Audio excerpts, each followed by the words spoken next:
2007, it's $20,500. Last year it was $19,700. And the year before it's $19,200.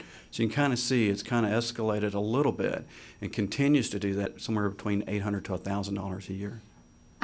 Gary, and our folks know this how?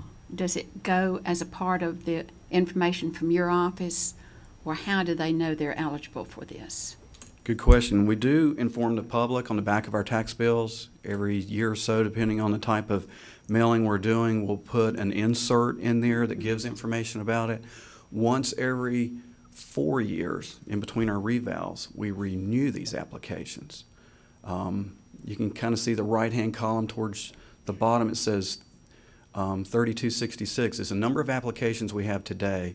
Right before the reval, we had a little over 4,000. So when we go through and renew those, you find people that have passed away, people that their incomes have exceeded the threshold, and they come out of those programs. But yes, we do inform the public to let them know, and you can kind of see a variation.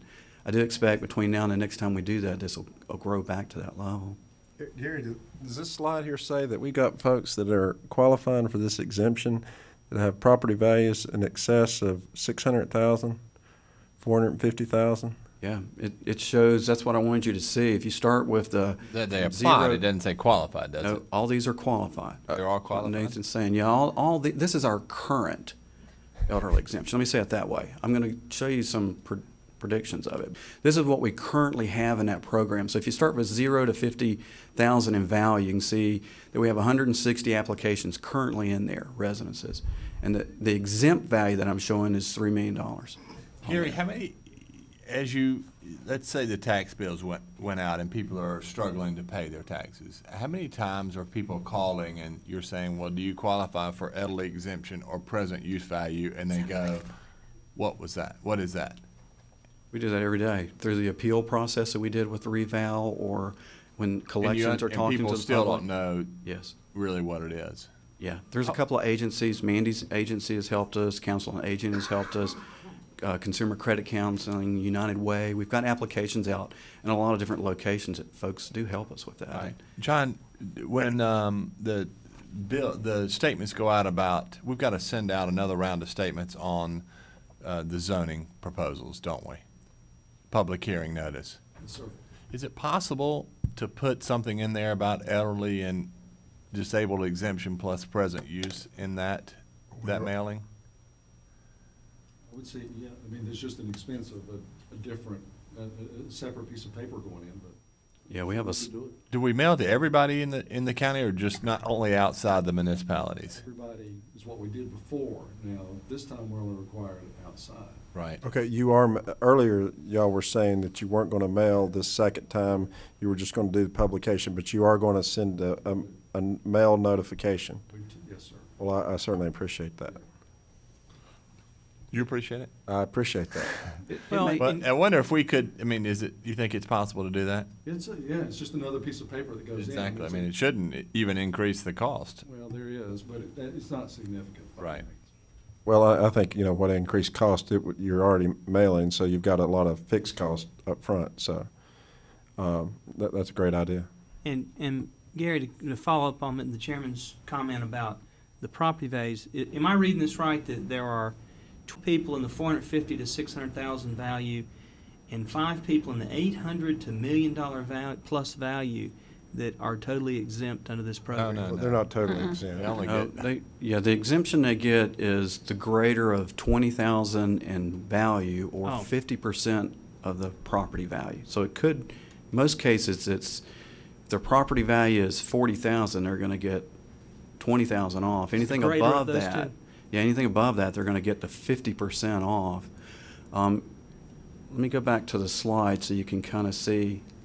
I think you need to back up one for me. The very lower level where it says manufactured mobile homes, a greater number of those, 323, have no tax bill. The value of that mobile home, between what we're giving as an exemption, exempts them from taxes in a lot of cases. Mr. Chairman, where you mentioned from 450 up to $1 million plus, we do have some of those are residential properties. Some of those are where the highest and best use have deemed them commercial And we've looked at the 1 acre of land and the residence that sits on it and given them that exemption. That's kind of what's brought that number up. Okay, I just think, you know, maybe this is where Commissioner Gant's headed. I think we ought to review that and to make sure that we're not, you know, if someone has property in the $1 million range, if it's truly worth $1 million, and maybe there's some mistakes on the assessment end, we don't want to force someone to have to sell their land to pay their taxes. But by the same token, you know, they're worth $500,000, and there's how many people in the county are worth $500,000? But if you lived on a Merriman Avenue, and with all the growth that's going on Merriman, Hendersonville Road, for example, I mean, and you value it at the highest and best use, that's not going to be a residential property. That's going to be a commercial piece of property. Yeah, but the way the law states that is if that's their permanent residence, they can make an application for this program. Yeah, Now, but what I'm saying is that they may have something that's Yes. a high value, and they may not make any money at all, or make very little money because they just happen to live on a high growth area. You're exactly right. And I think in some of those cases where we have looked at those, we've done site visits on those extreme homes that come in at those amounts just to make sure what we're looking at.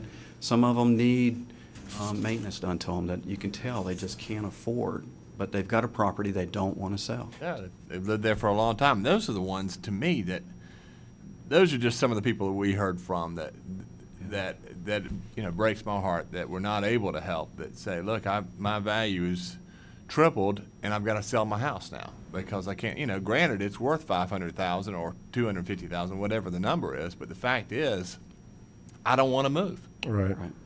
I've lived here for, you know, 40 years. I've raised my kids here. I don't want to